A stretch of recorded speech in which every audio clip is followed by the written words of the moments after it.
என்னண்ணே கத்திய பார்த்தா கட்சி மாறிட்டீங்க? பின்ன என்ன உங்க கூட சேர்ந்து சாக சொல்றியா? உசுறு முக்கியம்டா. என் டவுசரு டேய் எப்பப்ப பிரச்சனை வருதோ அப்பப்ப ஜம்ப் பண்ணி போய்கிட்டே இருக்கணும். ஏனே அங்கேயும் ஊம குத்தால வேற டைப்பா? அவங்க கொஞ்சம் டீசெண்டா இருக்காங்கடா. அவங்க ஆளுகளை அடிக்கிறதுக்கு புதுசா ஒரு மிஷின் வாங்கி வச்சிருக்காங்க.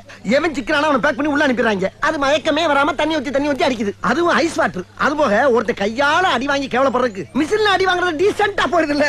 அப்பா உங்கள மாதிரி கேரக்டர்களுக்கெல்லாம் இந்த மாதிரி மிஷின் வந்தது ஒரு பெரிய வரப்பிரசாதம் சொல்லுங்க. மூடு ஒரே தான் லென்த் பண்ற. மிஷின்ல அடிச்சான்னு சொல்றீங்களே, எங்க ரத்தம் கிட்ட ஒன்னையும் காணா? கரெக்டா? அதாவது அந்த மிஷின்ல ரத்தம் வர்றதுக்கு ஒரு சுவிட்ச் வச்சிருக்காங்க, ரத்தம் வராதுக்கு ஒரு சுவிட்ச் வச்சிருக்காங்க. எனக்கு போட்டது ரத்தம் வராத சுவிட்ச். ஏன் அப்படி? வாண்டடா போய் கட்சியில் சேர்ந்தல்ல. ஏனே வலியக்க அந்த கட்சியில போய் சேர்ந்தீங்களே, ஏதாவது பதவி கொடுத்தாங்களா? இதேதான் நானும் கேட்டேன். எங்க வலியக்க வந்து சேர்ந்திருக்கேன், எனக்கு பதவியை கொடுக்காம அடியை கொடுக்குறீங்களே, என்ன நியாயம் என்ன? டக்குன்னு அந்த தலைமை சிந்திச்சு சரி போய் சொல்லலாம்.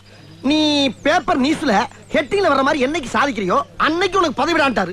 அன்னையில இருந்து அண்ணனுடைய